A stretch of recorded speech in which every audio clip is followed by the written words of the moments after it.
Hi, everyone. Welcome to Unleash with Megan. I'm Megan Rovnack, your host. Unleash with Megan is where we dive deep into the art and science of overcoming challenges and achieving remarkable results. Everyone has a story, and today we're going to hear a story from Ron Skillens.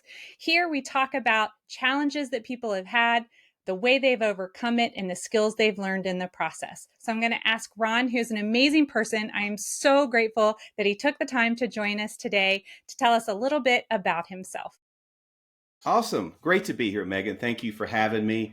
Um, it's interesting. The focus of our conversation is challenges and unleashing the overcoming aspect of what we do. And I will say, as most people do, I came from a non-traditional background.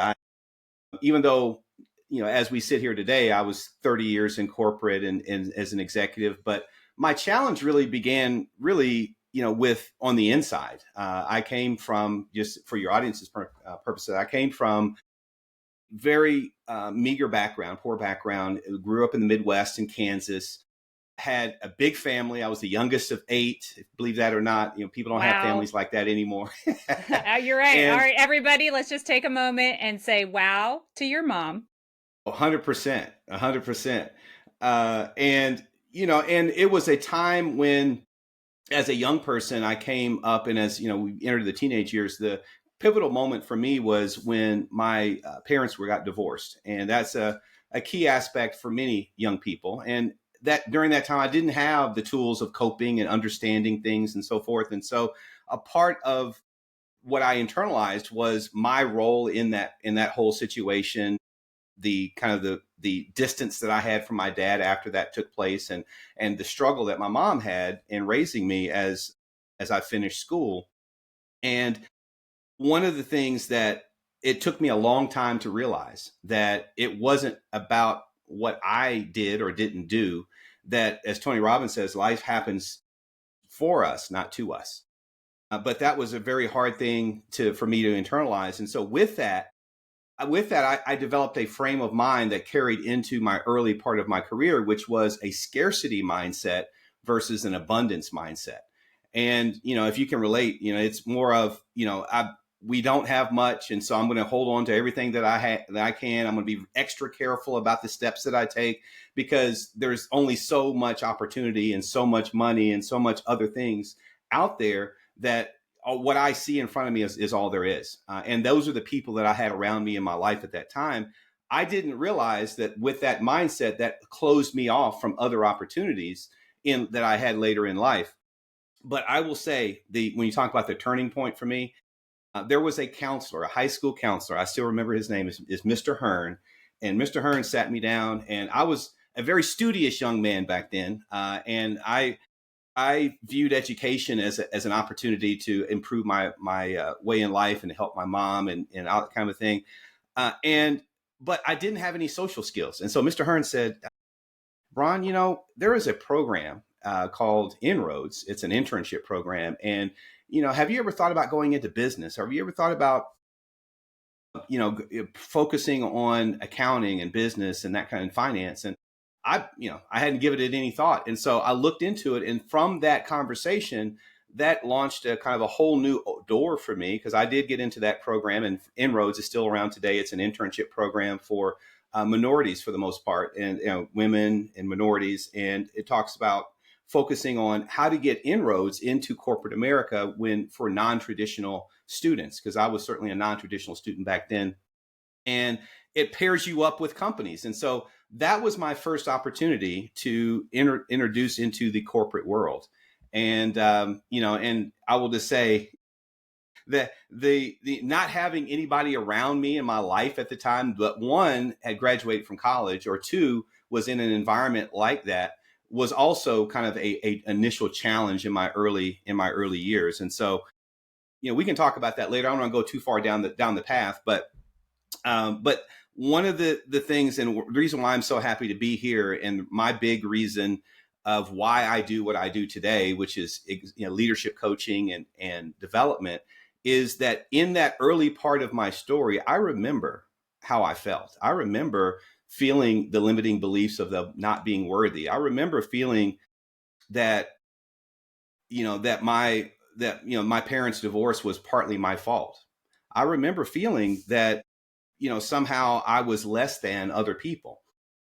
And so I had to feel like I had to work twice as hard to get just as much. And that mentality of scarcity was something that got through a lot of good people in my life, a lot of good people, starting with Mr. Hearn in high school and some other teachers, but I received some awesome coaching and counseling. And I'll just say, for anybody listening out there, if there's any kind of stigma that you may have in your mind about coaching and counseling and that kind of thing, I think all of us can benefit from that. I mean, even the greatest athletes have coaches. Michael Jordan and everybody else has a coach, right?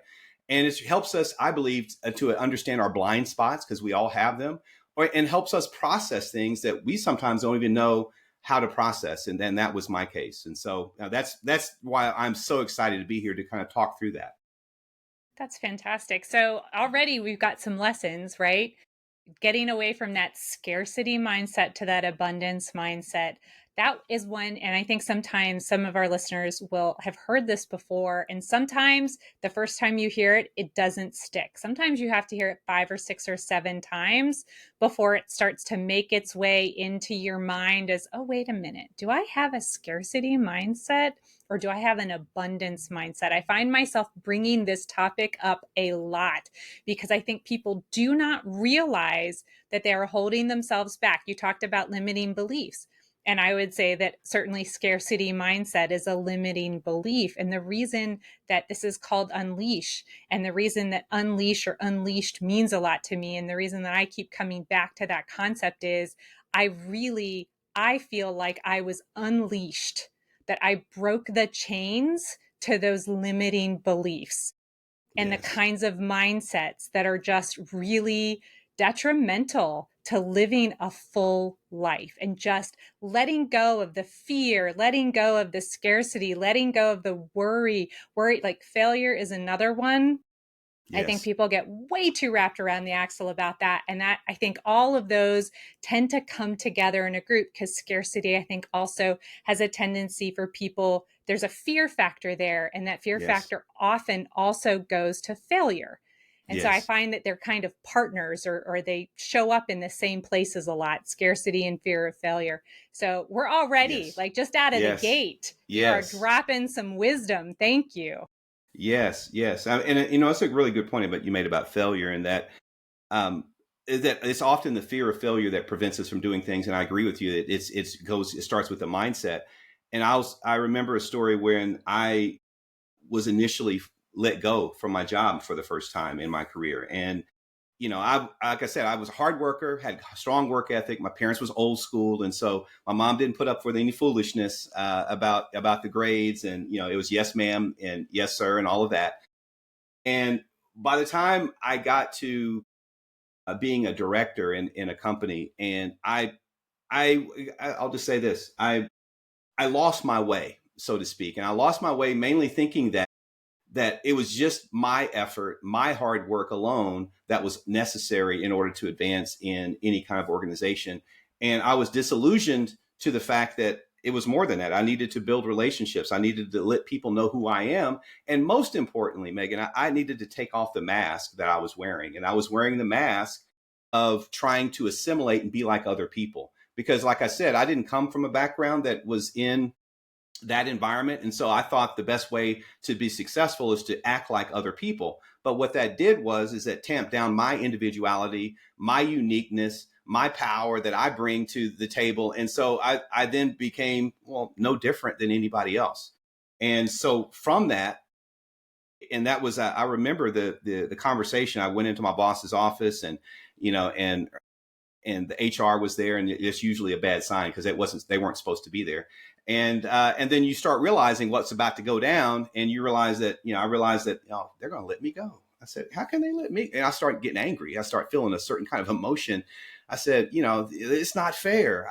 I did this and I did that and all that kind of thing.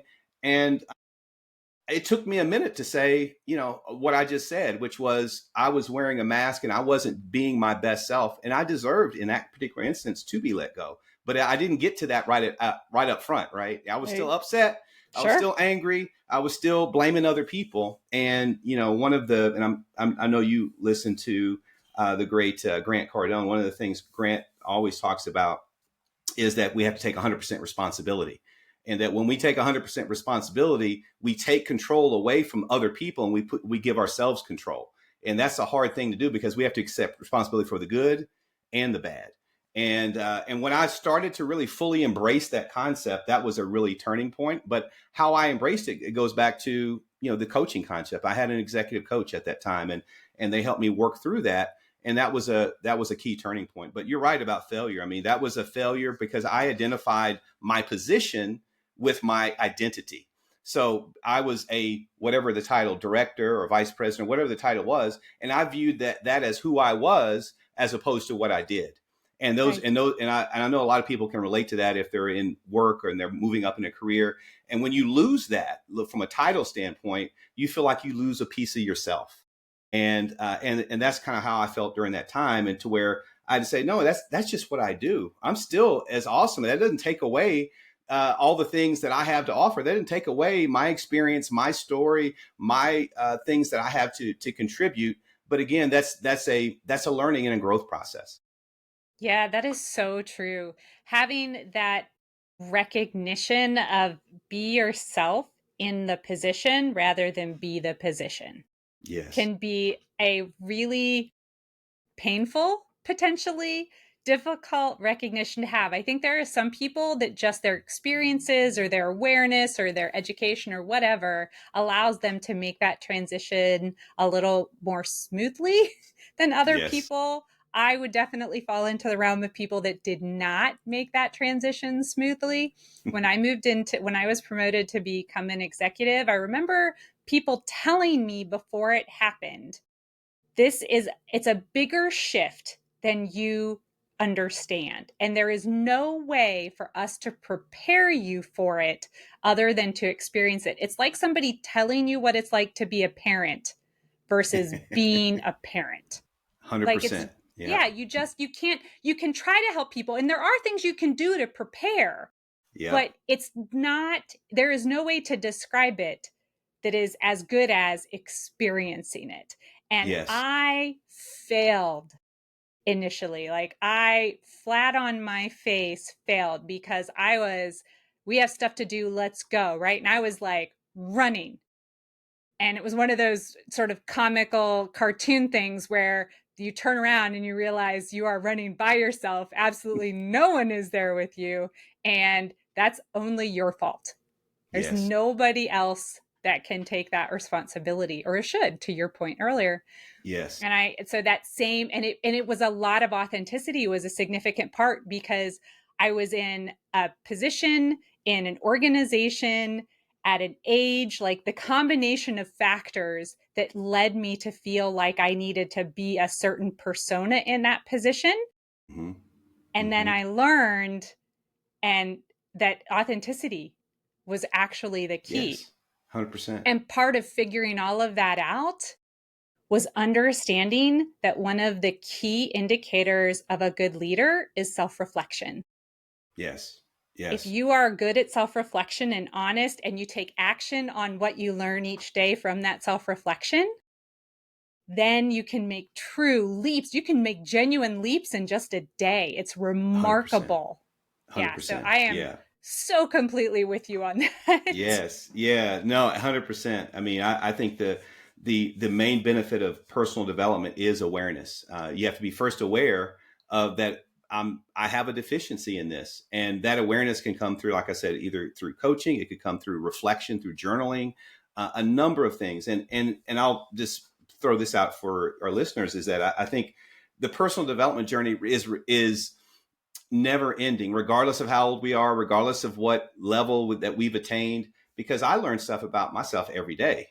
And, if you were to talk to my wife, she will tell you all the things that I don't do right on a regular basis, as will my teenager that I have right now.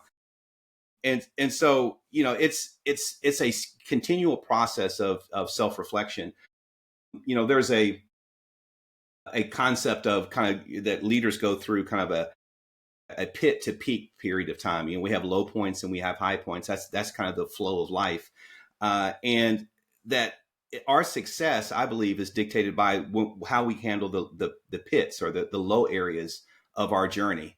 And I expressed a couple of low areas of my journey early on, but it was from that I was then able to say, I have capabilities. I didn't die. I'm okay. I'm still living. Yes, this happened to me, but it doesn't have to define me. It doesn't have to define who I am, right?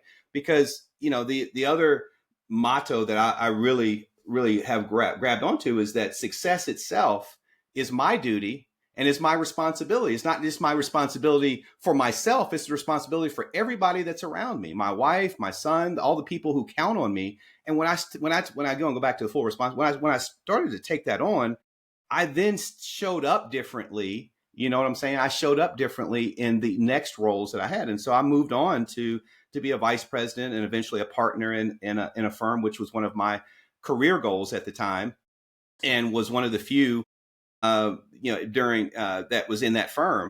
And one of the things that I realized is that once you hit a certain goal, and I wanted to be, Megan, I wanted to be, as a finance major, I wanted to be either a chief financial officer or I wanted to be a partner in a firm. It was one of those two things.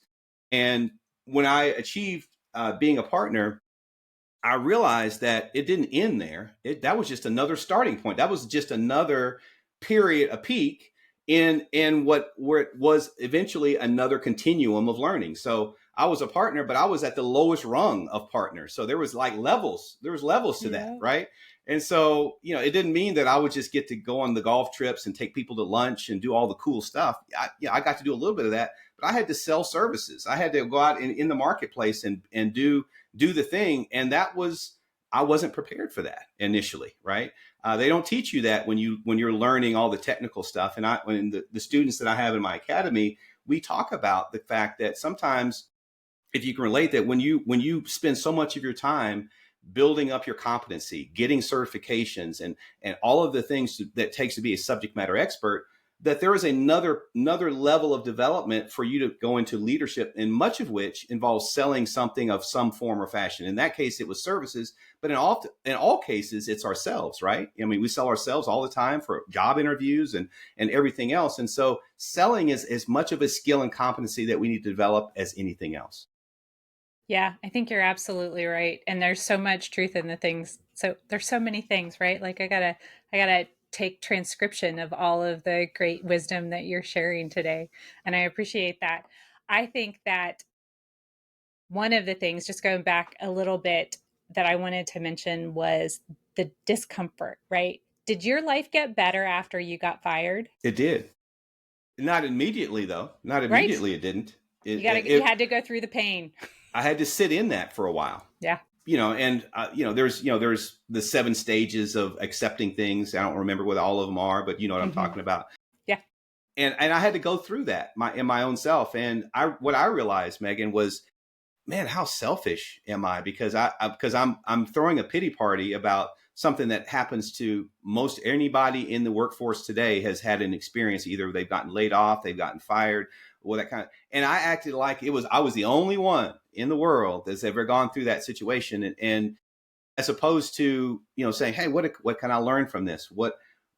How can I use this to do better next time? Which I eventually got there. I did eventually got there, but to your point, I didn't get there right away. Yeah, that is uncomfort, right? We don't grow in our comfort zone.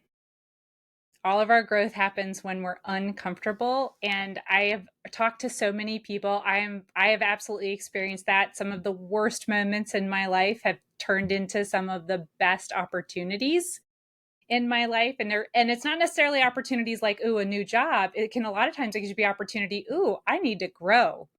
Yes. Look at this space that I'm not filling. Look at these lessons I apparently have not yet learned, and I need to learn them. And if you're open to that and you have that mindset that these things are happening for you, not to you, like you said earlier, then you can walk into them. And maybe it doesn't happen immediately, right? Like take your 5 minutes, maybe it's a day, depending on what it is and all of the things. But you have to recognize that you're in that place. Yes. And be conscious of, okay, I am in a place where I am not, like, this is not productive, but I need to process.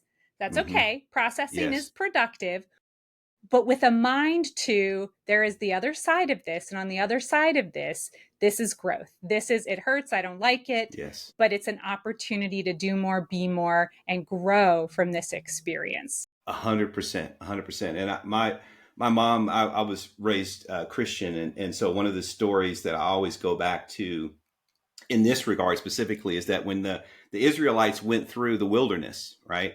And that story in the Bible where they went through the wilderness, they had to go through that tough, dry season and season of disbelief in order to get to the promised land. And I think that's a metaphor in many cases of life, is that we have to get through those tough places, those dry seasons, those periods of time when we don't feel like we can't see exactly what's on the other side of what we're going through. All we know to do, and all I knew to do, was to take the next step. And I can all is take the next step. And to a certain degree, that's what belief is. That's what faith is ultimately, whatever you believe in. But ultimately, if you know that you're taking the right step of integrity, the next step, whatever that is, then you will eventually get there, right? But you cannot just fast forward through the dry places. You can't fast forward through the hardship, because it's the hardship, to your point, is where we learn the most. Yeah, I think you're absolutely right. All right. So far, like just in the few minutes that we've been chatting, we have talked about mindset. We have talked about the importance of abundance versus scarcity mindset. We've talked about discomfort being a place that you grow. So don't fear failure. Don't fear discomfort. Don't fear something that appears to be failure, because in fact it can be an opportunity. So there's a lot in there. What other key takeaways, like key skills that you have developed over all of these, do you want to make sure that we highlight as we go through these? Absolutely. So what I'd like to share with your audience, and this is something that I share with my students in the academy, is that I have a framework that I a 4-step framework that I step people through in terms of how to increase their leadership. And we're talking a lot about coaching and leadership today, but all of us, regardless of what we do, business or corporate or whatever it is, we're all leaders in one capacity. And so the 4 things that I would share is, number one is that I call my framework the LEAD framework, LEAD. And L is for learning about yourself. And that's what we've talked about here a lot today, is that it starts with the inside, the inner game. It starts with the mindset, the confidence, the understanding of limiting beliefs. And sometimes we need help in understanding those, as we talked about. And so what I would on what I would share with the audience on this point is, if you haven't done some inner work, we've talked about that in terms of journaling, but also in terms of assessments. There's some great assessments that are available out there. DISC is one of the my favorite ones, DISC. If you haven't taken the DISC assessment, personality assessment, I'm sure you've taken that, Megan, before. And these assessments are, again, helping you identify where you are today. And then the E is enrolling others in your vision. As leaders, we have to know where we're going to go. And sometimes it's so easy to talk about what we don't want to happen and what we don't want, as opposed to thinking about what we do want. And if you ask anybody, well, what is your goals? That, they'll kind of struggle with that. But if you ask them what they don't want, they can talk about that all day long, right? And so understanding what your goals are, number one. But to the point that you made earlier, it's not just enough to have goals. But you have to start taking actions toward them. To me, that is the rubber hits the road, because how many times have we all bought courses or programs or other kinds of things? And we hadn't done anything. We hadn't done anything. To me too, right? And I don't even want to count right? that. Like, let's not. Right? No. I spent thousands of dollars on stuff that I knew that it was going to be. This is going to be it right That's here. right. And Yep. and I hadn't done anything, right? And so it's taking deliberate, uncomfortable, messy action, regardless of what it is, right? If whatever it is that you all are trying to do, just start, just get it, just do something, because by doing something and being in motion, then you can start to see what the next thing is. Oh, okay, I did this, I tried this, it didn't quite work out, but let me try it this way this time. And you start to iterate over time, and that's kind of how progress happens. And so that's kind of what the E is about, is enrolling others, because when people see you in action, then they get inspired, right? Because they say, oh, I've always thought that I wanted to do that. Megan's doing that. Ron's doing that. I think I'm going to try doing that, because the leader starts to, leadership starts with you having to take the first step. The A is affiliating with the right people. My uncle always told me, said, you show me who you're around and I can show you who you'll be. If you, and that's why as parents, sometimes we are so overly conscious about who our kids spend time around, who we spend time around. How many times have we have people in our life? I ain't gonna lie. I've had some people in my life that they were for a season in life. We had a great time.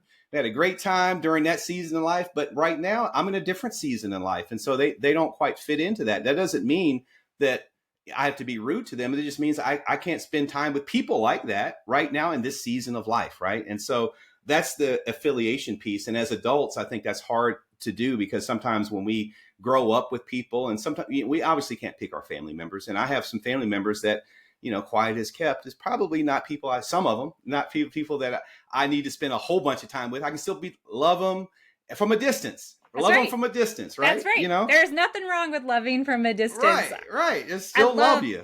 That's right. And I love that you talked about season because decades, in fact, ago, I heard this idea of a reason, a season, and a lifetime.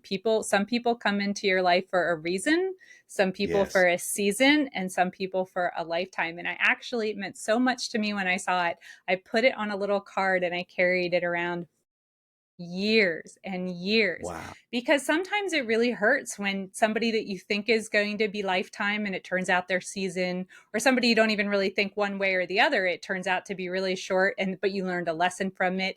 And if you have that mindset and that framework ready to capture those experiences and sort of help learn and grow from them and make sense of what happened, and maybe you can't always make sense of it, and that's okay. Yeah. But recognizing that not every person that becomes an important part of your life is going to stay an important part of your life doesn't lessen the importance in your life. 100%. 100%. I mean, I knew that my first girlfriend was going to be my wife. I mean, I was telling you, I just knew it. I was 21 years old and she was my first serious girlfriend. And when that didn't work out, I mean, I felt my world was about to change. I mean, it was like, oh my God, and like I said, I mean, she was there for a season in my life, and I respect it now. It's looking back many years ago what it was, but that's, to your point, that's a great analogy. That's a great analogy. And then the last piece is the D is the dedication to excellence. I hate to sound like an old guy here, but it is it is so rare that you see people go above and beyond these days, because I think COVID had a little bit of a factor in terms of it took people away from the in-person and more in the virtual world. And so work has changed fundamentally since the pandemic. But it is so easy, in my opinion, right now to stand out, because to stand out only requires you to do more, just a little bit more, and to care a little bit more about what you're doing. And this is, I harp on this with my team all the time, is that it doesn't take much to stand out, because if you just care a little bit more, if you just take what you do and figure out how you can do it just a little bit better, kind of the Kaizen approach, just continuous improvement, that you will stand out. You will stand out. And that applies in leadership, that implies in what you do, and that implies in business. And, and yes, we have AI and we have all this, these are all tools. We have AI, we have funnels, we have all kinds of support and consultants and that kind of thing. But ultimately, it's us that people are buying into, whether it's a career, whether it's a job, whether it's a business, they're buying us. And so taking off the mask, understanding that, I'm going to be awesome in whatever I'm doing. And this doesn't mean that what I'm doing right now is what I'm going to do forever.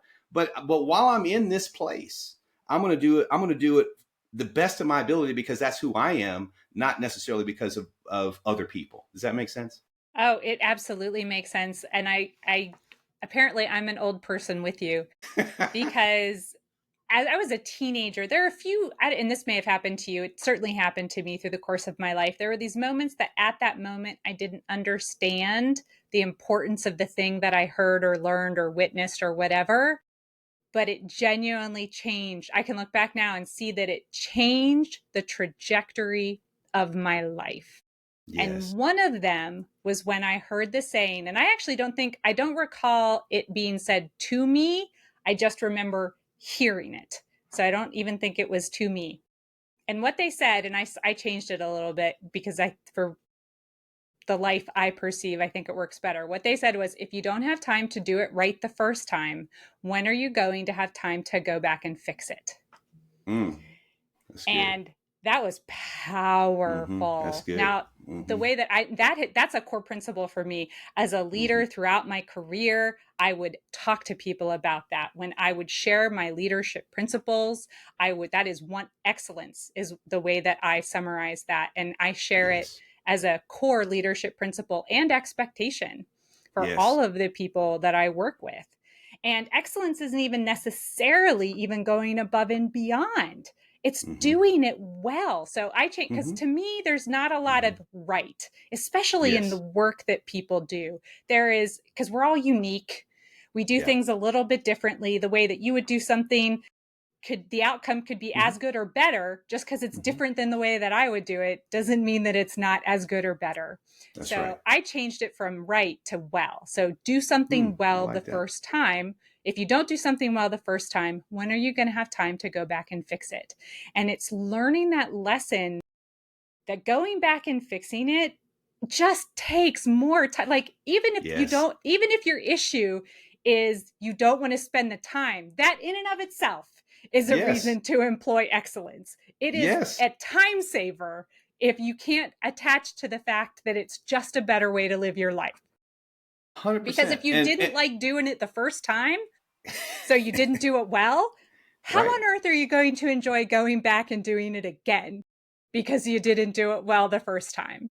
Yes. And Megan, that goes back to the first thing we talked about, is that, oftentimes we have to place trust in other people in order to get things done. But what you're talking about, doing it well the first time, means that we can trust ourselves. We can trust ourselves to know that it's who we are to do a great job, whatever that means, in whatever context it means. Because sometimes when I go back to the thing about, we buy these programs and these improvement types of things, and the reason why we don't follow through is because we don't trust ourselves to follow through. Because you know what, I did this last time, and it was okay for me to kind of like quit midway through because something else came up. And so when we do that enough, we start to take on that identity that I'm not going to finish what I start. And so excellence is not only for other people, but it's also for ourselves as well. Absolutely. So give us the four again, because I loved those. Yes. So the lead framework that I teach is the L. Yeah, L is learning about yourself. So it has to start with the inner game. The E is enrolling others in your vision. So having goals and following through on your goals. The A is affiliating with the right people. So having proximity with people that are going in the same direction and what season of life and career that you're in. And then D is a dedication to excellence. And how do you generate results that are excellent and are done to the best of your ability? That's fantastic. And you came to these out of life experience. It wasn't like somebody Did. just walked up to you and I did. said, here's the answer to life. Here's the secret. I Do wish that were the this. case. And everything will just be roses and sunshine. People always associate me with rainbows and unicorns. So it's all rainbows and unicorns, right? Yes. But it was this life experience. Now, as you went through life, and you already mentioned Tony Robbins, Hmm. and did you find that there was value in listening to what other people learned so that you could kind of leapfrog a little bit? 100%. 100%. And so I'm glad you brought this topic up, because this is a passion of mine. And that is that, yes, I do teach leadership coaching and development, but I am a student as well. And I continue to be a student. And so what got me to a point of realization was several things. One is I paid for my own development, right? And so I joined programs to help me to see these things. So one of the ones I joined was talking about Tony Robbins. Dean Graziosi and Tony Robbins have a program, and I was a coach for them for several years in their mastermind.com program. I eventually invested in my personal development with Brendan Burchard and his Growth Day program as well, and I still am a member of that. I'm a big fan of Grant Cardone, and have a and one of the things that I always go back to is the 10X rule by Yep. Grant. I'm sure you've read this. Yep. And in that is a lot of the principles I talked about here today. And that's what prompted me eventually and now to become a 10X business coach, similar to yourself. And through those investments, and again, these are investments that nobody else paid for but me. I paid for on my own. That from that, and this is one of the things, is that when you start to invest in yourself, that is the best investment that you can make of anything that you can do, because you're betting on yourself so that you can, because once you have that knowledge and those skill sets, nobody can take them away from you. It doesn't matter if someone fires you. It doesn't matter if you know where you go, you can always take that with you. And so always invest in continual improvement. And then the last one I would say is masterminds. I'm involved in a mastermind that I started, Megan, in 2020 during the pandemic. It was right in the pandemic, and it was around speaking, about speakers. But it's become so much more than that. Those folks now are part of my family, extended family. We've met every week for the last 4 years, every Thursday morning at 6 a.m. Pacific time, and we come every week. We talk about our wins, we talk about our challenges, and then we have a unique little area that we talk about our life hacks. What are some things that we have discovered through the course of our journey in business and other places that we have found to be effective. And we some of them are on health, some of them are on wealth, some of them are on relationships, and it's been a very nurturing thing, because it's those folks and people like that. And it goes back to my A principle of affiliating with the right people and surrounding yourself with people, it's people like that and yourself and the people that I'm around that helps me get the motivation to get through those low periods that I talked about earlier, right? And so I would encourage anyone, if you haven't invested in yourself, if you haven't been a part of groups that maybe are a little unfamiliar to you, but that they push you, because we all need to be pushed, right? And because, Yeah. like you said, or I think you heard you say earlier, that growth is on the other side of our comfort zone, and that's where all growth occurs. That is so very true, Ron. You have had so many things happen in your life, and the things that you shared with us, I really appreciate that. I think there are a lot of people that'll hear this and they will be able to relate to some of the experiences. Having the kind of childhood that you did, there are still a few people out there that have big families. I have a lot of friends, a lot of contemporaries that have large families. I am the youngest of three. A lot of people will tell you that it's obvious that I'm the youngest. So they always like talk about how the oldest has certain characteristics, the middle child, the youngest. I might have some of those characteristics. And my sister had 5 kids, so that is an uncommonly large family nowadays. Yes. But I have a lot that have 7, 6, 7, 8. A lot maybe is an overstatement, but it's definitely something that is an experience that people not only can relate to, but also can learn from the Yes. experiences Yes. that you had and you shared. So I thank you so much for sharing that No, and 100. being open about having been fired. A lot of people, they don't want to talk about an experience like that. And I think it's so important for people to understand that the likelihood that somebody that they can like reach out and touch any given day has been fired, if it wasn't themselves, they see themselves in the mirror, pretty slim. Like it's they almost certainly know someone that has been fired, whether or not that person has ever shared that. It's And true. everybody out there understanding that we have to take responsibility for it, because there was something about that situation that we were responsible for that ended the way that it did, but also seeing it as an opportunity. Like if you wallow in the unhappiness of it, you're not doing anybody any good. If Yes. you see it, learn from it, move forward and grow, you should be grateful that it happened, because Yes. honestly, it probably means you were in the wrong place. Yes.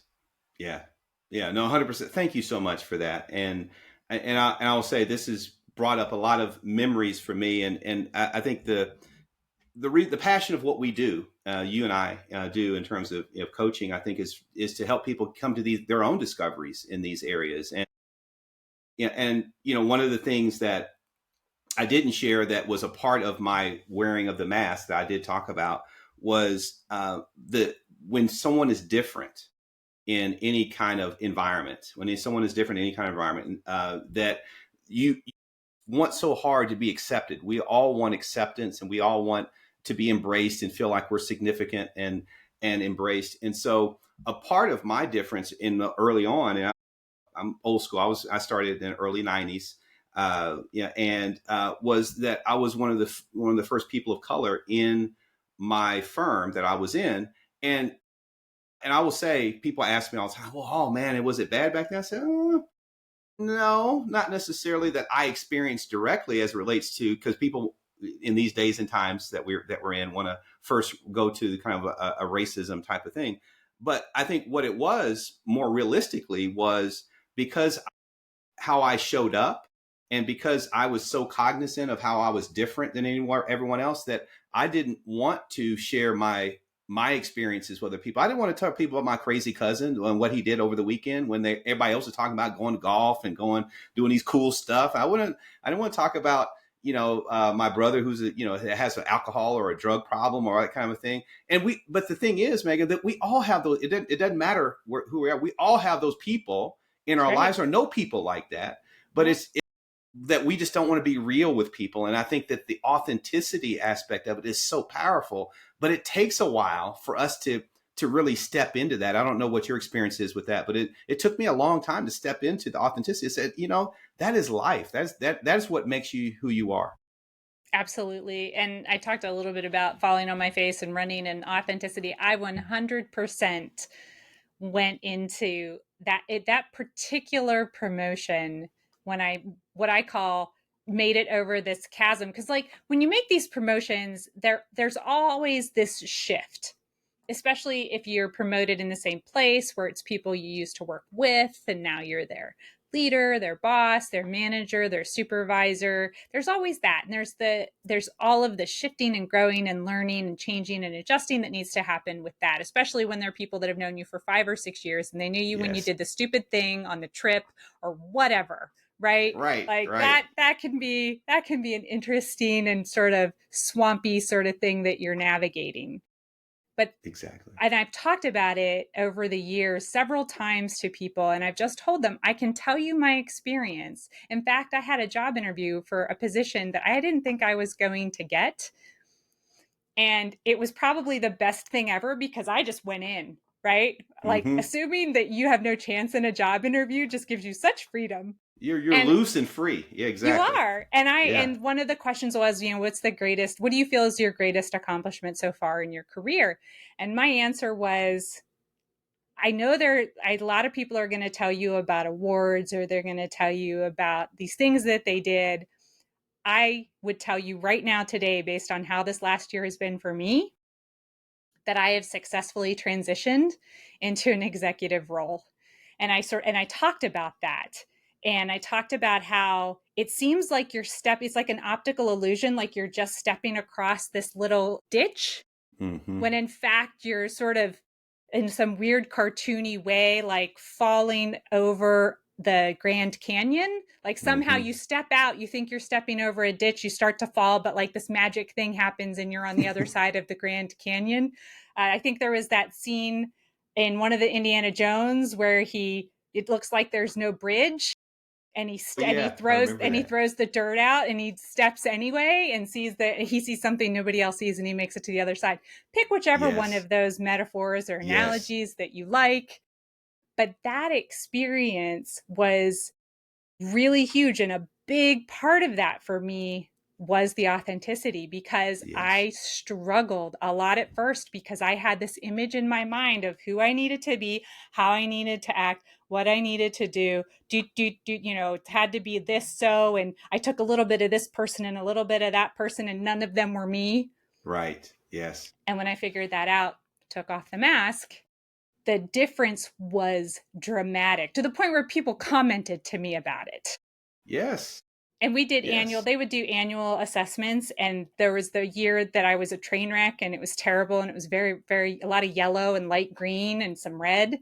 And then the next year, it was dark green, green, all the red was gone. And people were just like, I actually had one of my bosses, one of the leaders in the office, look at them and ask me, how did you do this? Because I think I might need some help. And Really? I did. I told him. I was like, I'm so glad you asked me that. And I walked him through key things that made a huge difference. So That was a long way to get to. I agree with you, Ron. Yeah. Yeah. No, absolutely. I mean, because, people want something real these days, right? I mean, there's They do. everybody on social media lives their best life. And there are moments where we do live our best lives, but that's not all the time, right? No. And it's relatable when people can see that just like me, I struggle with, having a teenager that apparently believes that I don't know anything anymore because, now that he's 15, apparently he has life all figured out and I All don't know figured out. anything anymore, right? That's right. Right. That is so true. Mm-hmm. Well, that's what we did too, right? It's Yeah. funny Oh, because, I know I did that for sure. For sure. yep, there's that period of time. And then all of a sudden, at least for me, like I hit that point where I tripped over into the more I learned, the less I knew. Like Yes. into my 20s, it was like, Yes. oh my gosh, my gosh, my gosh, there's so much I don't know. Right. Weird Yeah. I mean, like inverse I said, there's levels relationship. to it. Yeah, Yeah. exactly. Yeah, that's fantastic. So Yeah. I think you told me that you have something for the audience, which is so nice of Yes. you. Yes. Yes. Yes. So, just as a thank you for your audience and inviting me here today, I have a free gift. It is a 20 strategies to build a more influential leadership career. So 20 influential strategies. It's the same strategies that I teach. It's based upon the lead framework that I mentioned earlier. And it's free. So you get emailed to you. And so I'll give you the URL. I'm sure it'll be in the show notes as well. It's execmomentum.co/guide.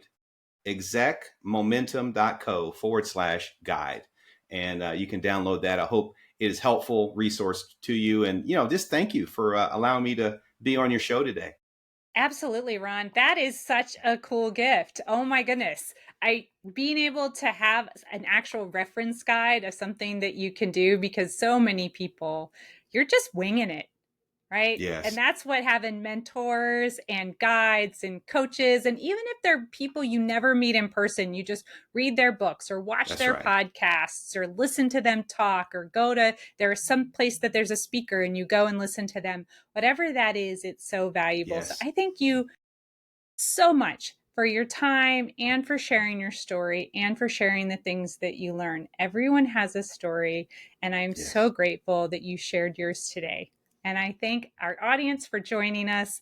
What a wonderful story. What a great opportunity to learn and leapfrog forward so that you can learn this the easy way and not the hard way. Thank you for joining us on Unleash with Megan, and we will see you next time. Thank you.